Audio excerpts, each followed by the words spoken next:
Hello बच्चों, let's see this question. Comprehension given है कि Carius method can be used to find of halogen sulphur in organic compounds. Halogen और sulphur दोनों को find out करने के लिए कैरियर्स मेथड का यूज कर सकते हैं हम लोग। Here the compound is heated with fuming HNO3 to get HX or H2SO4 followed by addition of AgNO3 or BaCl to get precipitate of AgX और बेरियम सल्फेट। ठीक है, ये तो कैरियर्स मेथड के बारे में जनरल हमारे पास कंप्रीहेंशन है। अब क्वेश्चन ये है कि 0.189 gram of an organic compound gives 0.287 gram of AgCl.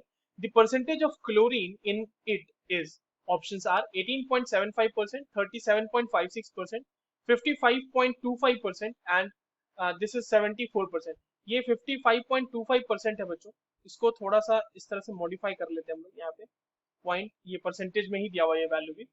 तो चलिए अब इस क्वेश्चन को सॉल्व करते हैं बच्चों। और हम सबसे पहले तो ये देख लें कि इस क्वेश्चन को सॉल्व करने के लिए हमारे पास कौन से की कॉन्सेप्ट की जानकारी होनी चाहिए। देखो, ये जो सवाल है ये बेसिकली कैरियर्स मेथड का ही सवाल है, कैरियर्स मेथड। और कैरियर्स मेथड की मदद से इस बार हम क्या कर रहे हैं, तो एस्टिमेशन कर रहे हैं हैलोजन का। ठीक है, हालांकि कैरियर्स मेथड को सल्फर के एस्टिमेशन के लिए भी यूज किया जाता है। तो यहाँ पर हैलोजन का कर रहे हैं। अब देखो, यहाँ पर आपको कहा गया है कि आपका ऑर्गेनिक कंपाउंड का मास कितना है। तो मास ऑफ ऑर्गेनिक कंपाउंड जो हमारा है वो है आपका, और mass of organic compound that is given to be 0.189 gram.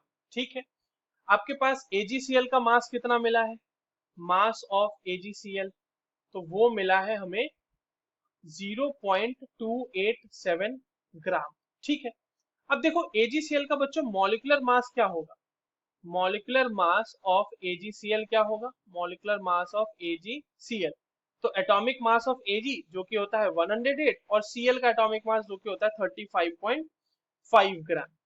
ठीक, तो ये हो गया हमारे पास। तो ये कितना आ जाएगा, वैल्यू कितनी आ जाएगी बच्चों हमारे पास, ये वैल्यू आ जाएगी 143.5 ग्राम। ठीक है, अब एक बात समझना यहाँ पे, इसको हम इस तरह से लिख सकते हैं कि अगर हमारे पास 143.5 ग्राम AgCl है तो उसमें 35.5 ग्राम Cl होगा। ठीक है, 143.5 ग्राम AgCl कंटेन्स 35.5 ग्राम Cl। मगर हमें AgCl मिला कितना है, हमें मिला है AgCl 0.287।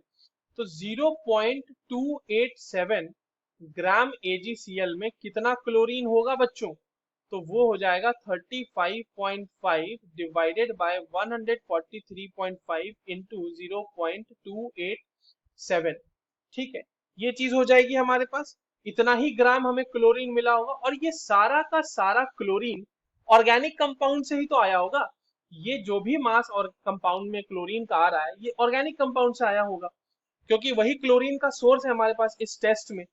तो अगर हमें परसेंटेज ऑफ क्लोरीन निकालना होगा तो परसेंटेज ऑफ क्लोरीन क्या होगा बच्चों, मास ऑफ क्लोरीन, जितना क्लोरीन हमारे पास ऑब्टेन हुआ है, divided by mass of organic compound. Simple सी बात है, ऑर्गेनिक कंपाउंड से हम उसको डिवाइड कर देंगे तो हमारे पास यहाँ पे उसका परसेंटेज आ जाएगा जब हम इसे मल्टीप्लाई कर देंगे 100 से। तो ये हो जाएगा हमारे पास परसेंटेज। अब यहाँ पे ये वैल्यूज को रख देते हैं तो ये हो जाएगा 35.5 इंटू 0.287 डिवाइडेड बाय 143.5 और मास ऑफ ऑर्गेनिक कंपाउंड कितना दिया हुआ है बच्चों हमारे पास 0.189।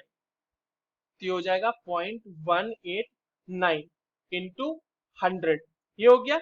अब देखो ये बहुत ही सिंपल कैलकुलेशन है, ऊपर वाले मल्टीप्लाई कर दोगे अगर ऊपर वाले को तो ये हो जाता है 1018.85 और नीचे वाला मल्टीप्लाई करने के बाद आ जाता है 27.12। ये परसेंटेज में वैल्यू आएगी आपके पास बच्चों, ये आता है 37.56%। इतना ही क्लोरीन आपके ऑर्गेनिक कंपाउंड में होगा। So the correct answer for this question will be 37.56%, which is option B. I hope you understood this well. All the very best.